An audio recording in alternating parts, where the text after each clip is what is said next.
Hello aspirants, जैसा कि हम जानते हैं कि हरियाणा पीजीटी कॉमर्स का एग्ज़ाम होने वाला है 9 सितंबर को। तो हम रिवीजन स्टार्ट करेंगे एचपीएससी पीजीटी कॉमर्स की।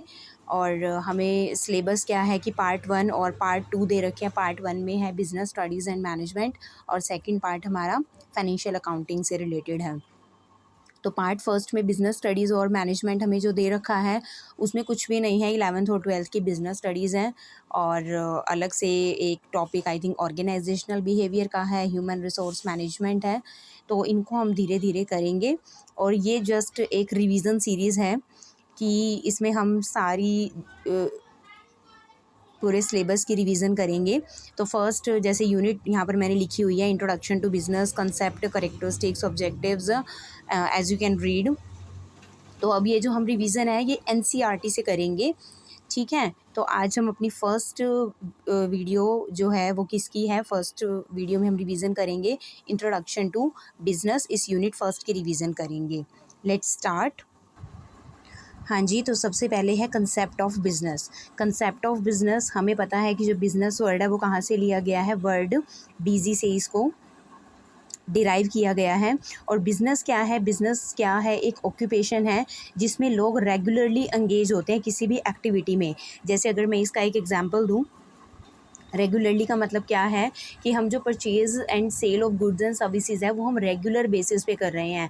ऐसा नहीं है कि मैं मार्केट से कोई चीज़ लेकर आई और मुझे वो पसंद नहीं आई तो मैंने आगे वो अपनी किसी फ्रेंड को मैंने दे दी और उसके बदले में मैंने उससे पैसे ले लिए, ठीक है, क्योंकि वो ड्रेस मुझे पसंद नहीं थी। अब इसका मतलब ये नहीं है कि मैं वो बिज़नेस कर रही हूँ, क्योंकि मैं वो रेगुलर बेसिस पे नहीं कर रही। तो बिज़नेस की सबसे पहली कंडीशन यही होती है कि आप उसमें रेगुलरली एंगेज हो, चाहे वो परचेजिंग एक्टिविटी है, चाहे वो प्रोडक्शन की एक्टिविटी है, चाहे वो sales of goods and services है। और हमें पता है बिज़नेस का मेन मोटिव क्या है, प्रॉफिट्स को अर्न करना, राइट। तो बिज़नेस में ये सब एक्टिविटीज़ इंक्लूड होती हैं। अगर अब हम बात करें, यहाँ पर अब वर्ड आया है कि एक्टिविटी की, एक्टिविटी प्रोडक्शन की हो सकती है, परचेज़ की हो सकती है, सेल्स की हो सकती है। तो यहाँ पर हम पहले एक्टिविटी को पढ़ेंगे कि एक्टिविटीज़ कितनी तरीके की होती हैं। तो दो तरीके की एक्टिविटी होती है, एक होती है आपकी इकोनॉमिक एक्टिविटी, एक होती है आपकी non economic activity. Economic activity कौन सी होती है, इकोनॉमिक एक्टिविटी वो एक्टिविटी होती है जिससे आप अपना लिवलीहुड को अर्न करते हो। दैट मीन्स अपने पालन पोषण के लिए आप जो भी काम कर रहे हो, ठीक है, आप कहीं पे पढ़ा रहे हो, टीचिंग कर रहे हो, किसी शॉप पे कोई काम कर रहे हो, राइट, किसी रेस्टोरेंट में कोई काम कर रहे हो, तो वो जो भी आप काम कर रहे हो अपनी लिवलीहुड को अर्न करने के लिए, वो सब किसमें आता है, इकोनॉमिक एक्टिविटी में। और सेकंड आता है non economic activity. Non economic activity होती है जो परफॉर्म की जाती है out of love, sympathy, sentiment और पेट्रियोटिज्म, कि आप कोई भी ऐसा काम कर रहे हो जिसकी वजह से आप दूसरों की हेल्प कर रहे हो, ठीक है, या मंदिर में आप कोई सेवा कर रहे हो, गुरुद्वारे में आप कोई सेवा कर रहे हो। तो ये सब चीज़ें जो है ये नॉन इकोनॉमिक एक्टिविटीज़ में आ जाएगा आपका। तो जैसे इन्होंने अब देखो एग्जांपल्स भी दे रखे हैं।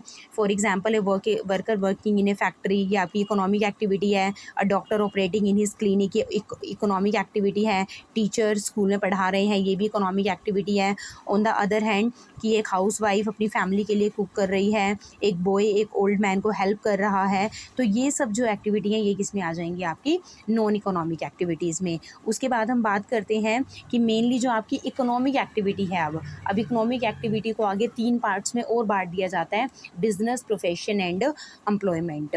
बिजनेस, प्रोफेशन एंड एम्प्लॉयमेंट, इस बिजनेस, प्रोफेशन और एम्प्लॉयमेंट को हम एक अलग वीडियो में करेंगे इससे आगे, जिसमें इन तीनों के बारे में बताया गया है। उससे पहले अभी हम बिजनेस के कंसेप्ट को अपना पूरा क्लैरिफाई करते हैं। अब देखो यहाँ पर एक try it your self they रखा है, ये देखो ये इंपॉर्टेंट है, ये पीजीटी कॉमर्स के एग्जाम में ये क्वेश्चन कितनी बार पूछ लेते हैं कि क्या इकोनॉमिक एक्टिविटी है और क्या नॉन इकोनॉमिक एक्टिविटी है, ठीक है। यहाँ तो हम बता देते हैं कि कौन सी इकोनॉमिक है, कौन सी नॉन इकोनॉमिक एक्टिविटी है, बट जब पेपर में बैठते हैं तो पजल हो जाते हैं। तो वो चीज़ों को ध्यान से देखना है। जैसे देखो यहाँ पर बोला है farmer growing rice for her own consumption, देखो वो अपनी ओन कंजम्पशन के लिए कर रहा है, तो ऑब्वियस ही बात है नहीं, क्योंकि यहाँ पर इसको कोई प्रॉफिट अर्न कोई कर रहा है ये। सेकंड है if factor owner producing school bag for sale in the market, yes ये इकोनॉमिक एक्टिविटी है। अब है पर्सन बैगिंग एट ए बिजी ट्रैफिक इंटरसेक्शन, देखो ये जो क्वेश्चन है ये थर्ड पॉइंट ये आया हुआ था पेपर में, के पीजीटी कॉमर्स के एग्ज़ाम में आया हुआ था ये, और बच्चे गलत करके आए थे क्योंकि बच्चों ने इसको इकोनॉमिक एक्टिविटी कंसीडर कर दिया था कि जो भिखारी है वो भीख मांग कर ही अपना गुजारा कर रहा है, तो बच्चों ने इसको इकोनॉमिक एक्टिविटी कर दिया था, जबकि ये इकोनॉमिक एक्टिविटी नहीं है, क्योंकि ये तो उसकी कंडीशन है, वो कुछ कर ही नहीं सकता, उसके पास भीख मांगने के अलावा कोई और चारा नहीं है, तो आप इसको इकोनॉमिक एक्टिविटी में कंसीडर नहीं करोगे, ये आपकी नॉन इकोनॉमिक एक्टिविटी में आएगा, राइट।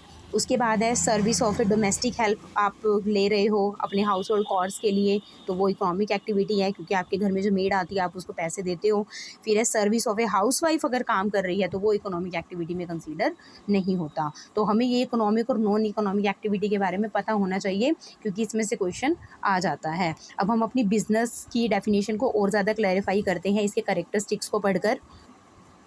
हाँ जी, अब इसके करेक्टरिस्टिक्स दे रखे हैं, characteristics of business activities. So very first is an economic activity. अभी हमने बात करी कि अगर हम कोई बिज़नेस कर रहे हैं तो ऑब्वियस ही बात है हम प्रॉफिट अर्न करने के लिए ही कर रहे हैं, ठीक है ना। चाहे वो बिज़नेस स्मॉल है, चाहे आप इंडिविजुअल लेवल पे कर रहे हो, चाहे आप लार्ज लेवल पे कर रहे हो, बट बिज़नेस आप कर किसके लिए रहे हो, सोलो पर्पज़, जो उसका मेन पर्पज़ हम बोल सकते हैं उसका क्या है, प्रॉफिट अर्न करना, तो इसलिए एक इकोनॉमिक एक्टिविटी है।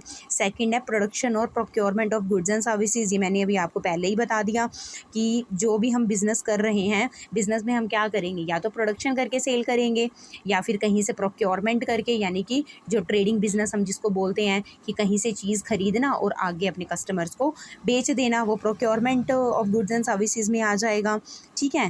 थर्ड पॉइंट अब देखो यहाँ दे रखा है सेल और exchange of goods and services. अब वही है, ये अभी मैंने बता दिया, ट्रेडिंग एक्टिविटी में आपका ये आ जाएगा कि अगर आप गुड्स को प्रोड्यूस नहीं कर रहे, आप उसको कहीं से ख़रीद रहे हो, ठीक है ना, कहीं से ख़रीद के और आप उसको आगे बेच रहे हो, तो वो भी आपका बिज़नेस है। अब देखो जैसे यहाँ पर लिखा भी हुआ है कि गुड्स अगर आप प्रोड्यूस कर रहे हो, if goods are produce not for the purpose of sale but for personal consumption, it can not be called a business activity. उसको आप बिजनेस एक्टिविटी नहीं बोल सकते। अगर आप कोई भी प्रोडक्शन कर रहे हो या आप कहीं से वो चीज़ लेकर आ रहे हो, अल्टीमेट पर्पस उसका क्या है, सेल करना, एक्सचेंज करना, ठीक है ना, आप अपनी ओन कंजम्पशन के लिए वो नहीं कर रहे हो। फिर है dealing in goods and services on a regular basis. मैंने बिल्कुल वीडियो की स्टार्टिंग में आपको ये चीज़ क्लैरिफाई कर ही दी थी कि आपका जो बिज़नेस है वो रेगुलर बेसिस पे होना ज़रूरी है, आप रेगुलरली वो चीज़ें कर रहे हो, ठीक है। उसके बाद प्रॉफिट अर्निंग आ गया। नेक्स्ट जो बिज़नेस का मोटिव है वो क्या होता है, प्रॉफिट अर्न करना है। ऑब्वियस सी बात है, कोई भी बिज़नेस हम बिना प्रॉफिट के तो करेंगे नहीं, मेन पर्पज़ तो उसका प्रॉफिट कमाना ही होगा। उसके बाद है अनसर्टेनिटी ऑफ रिटर्न। अब बिज़नेस का एक ये फीचर ज़रूर है कि अनसर्टेनिटी वहाँ पे रहती ही रहती है। अनसर्टेनिटी होती है कि बिज़नेस आपका चलेगा या नहीं चलेगा, कि जो आपने पैसा इन्वेस्ट किया है, ठीक है ना, अब पैसा आप इन्वेस्ट कर रहे हो तो वहाँ पर आप कैलकुलेशन नहीं कर सकते कि अगर मैं इतना पैसा इन्वेस्ट कर रहा हूँ तो मुझे इतना प्रॉफिट होगा, नहीं, वहाँ पे आपका लॉस भी हो सकता है और प्रॉफिट भी आपका कम या ज़्यादा हो सकता है, तो अनसर्टेनिटी वहाँ पे बनी रहती है। उसके बाद है एलिमेंट ऑफ रिस्क। बिज़नेस अगर आप कर रहे हो तो बिज़नेस में एक रिस्क का एलिमेंट हमेशा आपके साथ रहेगा ही रहेगा। और रिस्क को हम क्या बोलते हैं, ये रिस्क की डेफिनेशन भी एक बार पीजीटी कॉमर्स के एग्जाम में आई थी कि रिस्क क्या है, तो रिस्क अनफेवरेबल और अनडिज़ायरेबल इवेंट, ठीक है।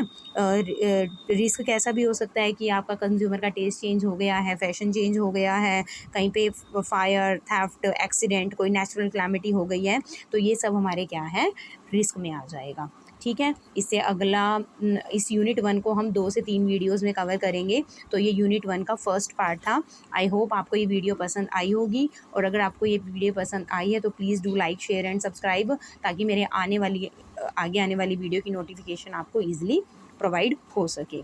Thank you.